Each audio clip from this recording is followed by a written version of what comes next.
In an era where hands-on science education is increasingly vital, graduate students at Cornell University are stepping up to bridge the gap between research and K-12 classrooms across New York State. Through the Graduate Student School Outreach Program GRASSHOPR, these students are not only enhancing their own communication skills but also inspiring the next generation of scientists and thinkers. The initiative, launched to foster partnerships between graduate students and local teachers in Tompkins, Ontario and surrounding counties, utilizes resources from the Cornell High-Energy Synchrotron Source Chess Lending Library. This collection offers a variety of hands-on science kits that cover critical subjects such as biology, chemistry, and physics, aligning with New York State science standards. Floriana Blanton, the Chess Lending Library Coordinator, emphasizes the importance of these materials. The lending library offers so many hands-on materials that students love to use. And they make science more approachable for graduate students who might not have teaching experience. Sohaini Bera, a graduate student in communication and a board member of GRASSHOPR, describes her transformative experience working directly with students. "It was a little daunting at first, but it was really fun. The kids are excited because they get a break from their regular curriculum and learn something more hands-on," she shared. Bera highlighted that this program allows graduate students to step out of their research silos and communicate their work to a broader audience, a skill that is crucial not only in the classroom but also for securing future funding and disseminating research. During their workshops, graduate students engage with various materials from the lending library, including Jenga-based games and plasma balls, designed to make complex scientific concepts tangible and engaging. These interactive tools allow graduate students to translate their research into age-appropriate lessons, enhancing both their teaching abilities and the educational experience of young learners.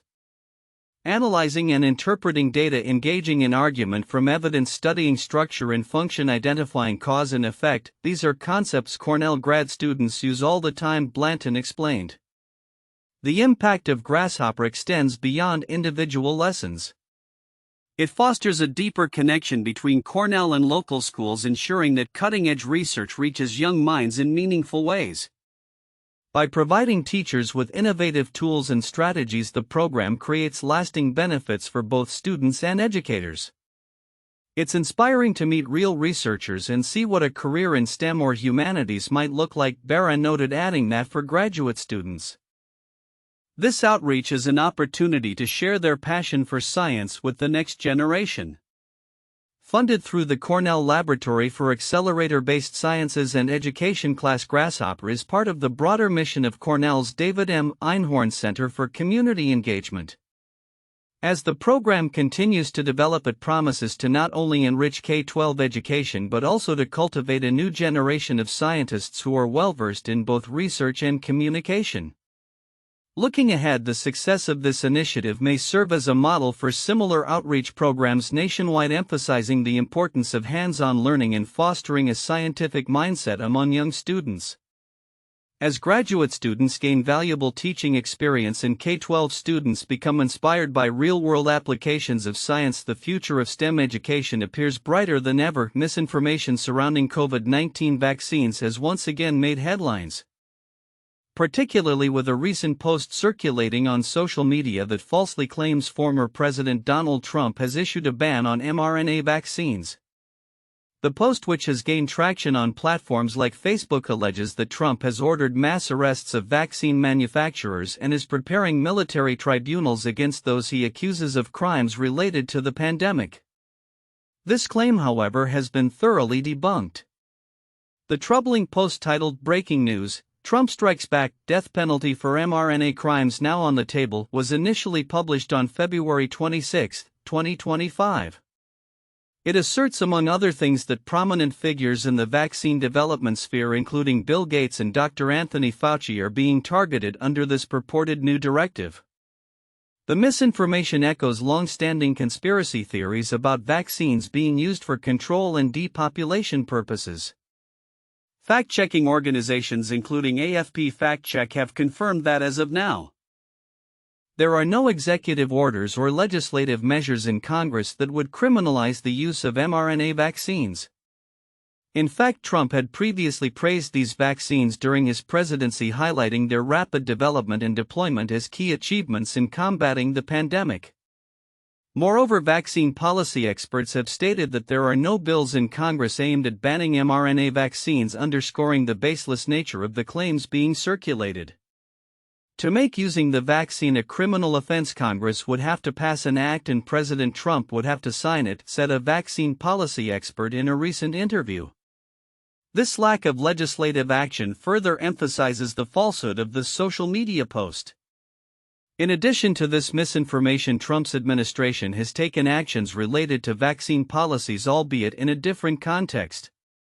For example, on January 27, 2025, he signed an executive order reinstating military personnel who had been discharged for refusing to receive COVID-19 vaccinations.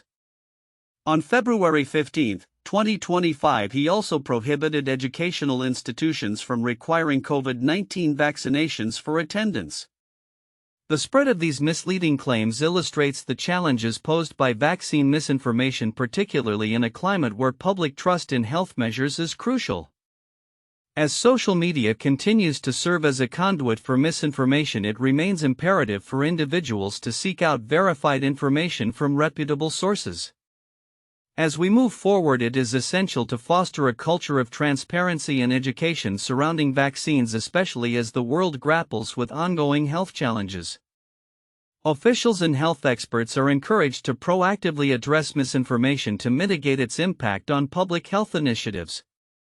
The implications of this misinformation may extend beyond the present, influencing vaccine uptake and public health policies in the future. The need for vigilance and clarity has never been more pressing in the realm of health communication. In a groundbreaking study published in Science Advances, researchers from the Garvan Institute of Medical Research have identified a crucial metabolic mechanism that pancreatic cancer exploits to facilitate its spread, particularly to the liver. This discovery not only sheds light on the aggressive nature of pancreatic cancer but also opens potential avenues for targeted therapies aimed at combating one of the most lethal forms of cancer. Pancreatic cancer has long been notorious for its poor prognosis, with a dismal 5-year survival rate hovering around just 13%. Most patients are diagnosed at an advanced stage when surgical interventions are no longer viable. The study, led by Dr. David Herman, highlights the molecule neuropeptide NPY as a significant player in the metastasis process. NPY is a signaling molecule best known for its role in regulating metabolism, appetite, and satiety. We found NPY to be significantly higher in pancreatic cancer cells compared to normal tissue, Dr. Herman noted. The research team conducted experiments using mouse models where they effectively blocked NPY's function, leading to a substantial reduction in the spread of pancreatic cancer to the liver, a common site of metastasis in patients. This revelation positions NPY as a promising target for further investigation in the fight against pancreatic cancer. By blocking this molecule, we could slow down pancreatic cancer cell movement and metastatic outgrowth in the liver, thereby limiting the spread of the cancer, stated Dr. Cecilia Chambers, the study's first author. What is particularly striking about these findings is the dual benefit of inhibiting NPY. Not only did it curtail cancer spread, but it also alleviated cachexia, the severe muscle and fat tissue loss often associated with cancer progression. This could play a critical role in enhancing the quality of life for patients undergoing chemotherapy and other treatments. Surprisingly, in addition to the anti-metastatic effect, we observed blocking NPY also helped reduce the loss of muscle and fat tissue mass, Dr. Herman explained, emphasizing the broader implications of this research. As the team delves deeper into their findings, they are also exploring how to incorporate NPY inhibition into existing treatment regimens. One of our next steps is to refine how we use this approach in combination with chemotherapy, Dr. Herman remarked, highlighting the importance of timing in treatment efficacy. This research could lead to personalized treatment strategies, particularly for patients with highly aggressive and metastatic forms of pancreatic cancer and those experiencing significant weight loss due to the disease.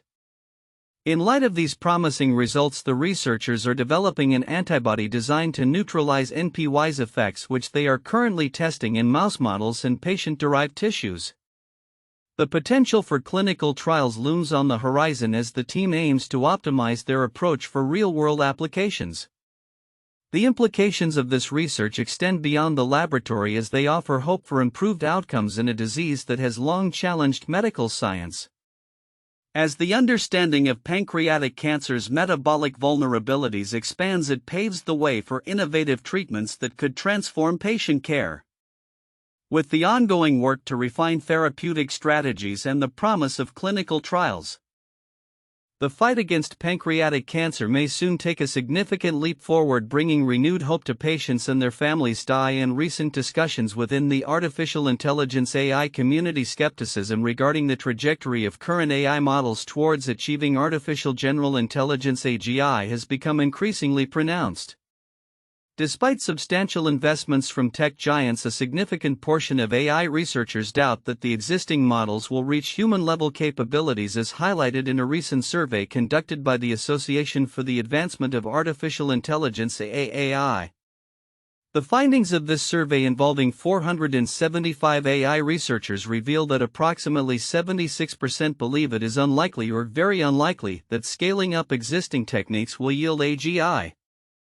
This marks a notable shift from the earlier optimism of the scaling is all you need mantra that characterized the generative AI boom since 2022. Leading experts like Stuart Russell from the University of California, Berkeley, have voiced concerns over the focus on scaling without a corresponding drive to understand the underlying mechanics of AI systems. The vast investments in scaling, unaccompanied by any comparable efforts to understand what was going on, always seemed to me to be misplaced, Russell commented, noting that the advantages of conventional scaling methods appear to have plateaued. Despite this bleak outlook, tech companies are projected to collectively invest around $1 trillion in data centers and chips in the coming years, underscoring the industry's relentless pursuit of AI advancements. However, the disconnect between the inflated perceptions of AI capabilities and the reality of their performance is stark. Thomas Diederich from Oregon State University emphasized this gap, stating systems proclaimed to be matching human performance still make boneheaded mistakes. He further articulated that while these models can serve as valuable tools for tasks like coding and research assistance, they are far from replacing human workers. Shifting focus from scaling to inference time scaling, where AI models use more computational power to process queries, has been suggested by some in the field. However, experts like Arvind Narayanan from Princeton University caution that this method is unlikely to be a silver bullet for achieving AGI. The definition of AGI itself remains a contentious issue, with organizations like Google, DeepMind, and Huawei offering differing perspectives on what constitutes a system capable of outperforming humans. In parallel with these discussions on the feasibility of AGI, the ongoing evolution of generative AI tools has raised questions about their practical applications and the importance of skepticism in their use.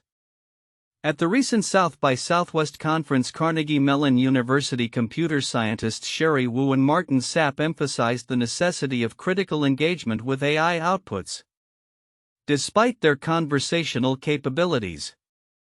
Today's AI models often misinterpret user intent and exhibit a tendency to hallucinate or fabricate information.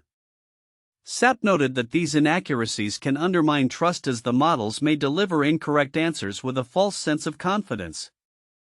To navigate the complexities of using generative AI, experts recommend several strategies for users.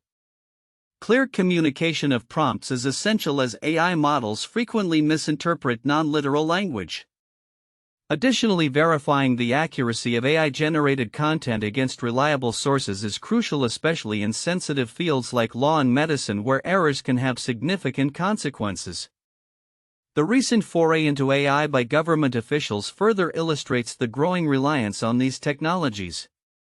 A Freedom of Information request revealed that the UK Science Minister sought advice from ChatGPT regarding AI policy guidance. This highlights the increasing normalization of generative AI in decision-making processes. raising questions about the reliability and ethical implications of using AI in such critical roles. As the landscape of AI continues to evolve, the debate around the path to AGI and the integrity of generative AI tools is likely to intensify. The combination of expert skepticism and ongoing investment in AI technologies suggests that while advancements may be made, the journey towards truly intelligent systems capable of human-like reasoning will be fraught with challenges. As researchers and developers navigate this complex terrain, the focus will likely remain on ensuring that AI serves as a tool for augmenting human capabilities rather than replacing them, fostering a future where technology enhances rather than complicates our lives. In a significant advancement for nuclear energy, a coalition of political leaders, scientists, and businesses has signed a memorandum of understanding to establish a pioneering laser-based nuclear fusion power plant at the former Biblis nuclear power station in Germany's Hesse state by 2035. This initiative reflects a growing global interest in nuclear fusion as a potential game-changer in clean energy production. The MoU signed on March 13, 2025 during the inaugural roundtable on nuclear fusion at the Biblis plant includes key figures such as Minister-President Boris Rhein and representatives from the fusion company Focused Energy, the Technical University of Darmstadt, and the GSI Helmholtz Center. The agreement underscores a collective commitment to advancing commercial fusion energy in Hesse and positioning the state as a hub for cutting-edge research and development in this field. The sun doesn't always shine and the wind doesn't always blow, Minister-President Rhein remarked, emphasizing the need for a diverse energy mix. He expressed optimism about the future of fusion energy, noting, "I am firmly convinced that we can make nuclear fusion the energy supplier of the future." Rhein also highlighted the state's financial commitment with up to €20 million, approximately $21.8 million allocated for nuclear fusion research this year. This ambitious project comes nearly 14 years after the Biblis plant's 2 units were shut down following the Fukushima Daiichi disaster. The plan not only aims to create a demonstration plant but also envisions a full-scale power plant to generate energy sustainably. Alongside state investments, there are intentions to leverage private funding and resources from federal and European Union programs. Focused Energy, founded in 2021 as a spin-off from TU Darmstadt and National Energetics, is at the forefront of this initiative. Its innovative approach utilizes a focused proton beam to ignite deuterium/tritium fuel targets. This method builds upon advancements made at the National Ignition Facility in the U.S., which recently achieved a breakthrough in creating net positive energy through fusion. The fusion energy is indispensable for the economy and society of the future, stated Thomas Forner, co-founder and president of Focused Energy, reinforcing the company's commitment to advancing fusion technology. The firm has already received significant funding, including €2.5 million last year, with €500,000 provided by state resources. As this project unfolds, it mirrors a larger global context where nations are racing to harness nuclear fusion's potential. Recent developments in China, where scientists achieved a sustained temperature of 100 million degrees Celsius using the experimental advanced superconducting tokamak East, highlight the competitive landscape. China is investing heavily, approximately $1.5 billion annually, into fusion research, aiming for commercial viability by 2050. Meanwhile, General Fusion in Canada has reported progress with its Lawson Machine 26, which has successfully created magnetized plasma, a critical component for fusion reactors. Their approach focuses on using mechanical compression rather than traditional methods, indicating a diverse range of strategies in the quest for viable fusion energy. As countries like Germany, China, and Canada push forward with ambitious fusion initiatives, the implications for global energy production are profound. Achieving commercial nuclear fusion could revolutionize energy generation, providing a nearly limitless clean energy source that could significantly mitigate climate change concerns. The coming years will be crucial in determining the feasibility and scalability of these technologies, with various nations vying for leadership in fusion energy. The race not only represents a technological challenge but also a pivotal moment in the global transition towards sustainable energy systems. As developments continue, the world watches closely, hopeful that fusion energy will soon become a practical reality. In a groundbreaking leap for materials science, recent advancements suggest the tantalizing possibility of achieving room temperature superconductivity, a long-sought goal that has the potential to revolutionize technology. This development, highlighted in multiple reports, opens a new frontier in quantum physics and materials research, promising to reshape industries ranging from energy to computing. One of the notable studies published on March 13, 2025 examines the improved superconducting properties of lead-substituted LaOF by S2. The research, conducted using cutting-edge photoelectron holography techniques, reveals critical insights into the local structure that enhances superconductivity in this material. By effectively substituting lead into the compound, researchers observed significant improvements in its superconducting capabilities, pushing the boundaries of what is currently achievable in ambient conditions.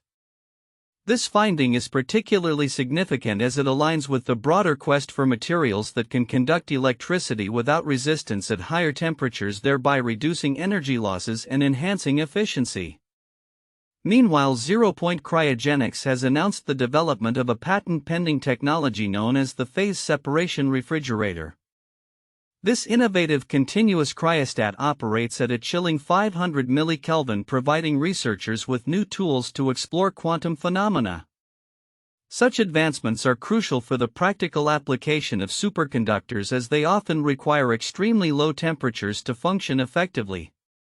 This technology is a game-changer for quantum technologies, allowing for more accessible experimentation and potential commercial applications, said a representative from Zero Point Cryogenics. The implications of these breakthroughs are profound. Room temperature superconductors could lead to significant advancements in power transmission, magnetic levitation, and even quantum computing. The ability to conduct electricity without resistance at ambient temperatures would dramatically reduce energy costs and pave the way for lossless electrical grids. Moreover, it could facilitate the development of powerful compact quantum computers that operate more efficiently than today's technology allows. As research continues to progress, experts remain cautiously optimistic.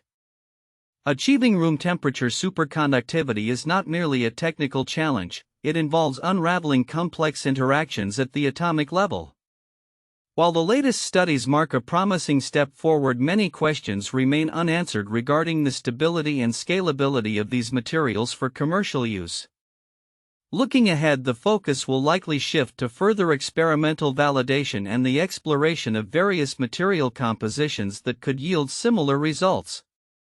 As researchers delve deeper into the mysteries of superconductivity, the potential for transformative impacts across multiple sectors grows ever larger. The future of energy computing and many other technological domains may hinge on the successful realization of these revolutionary materials, making the pursuit of room temperature superconductors a critical endeavor in the years to come.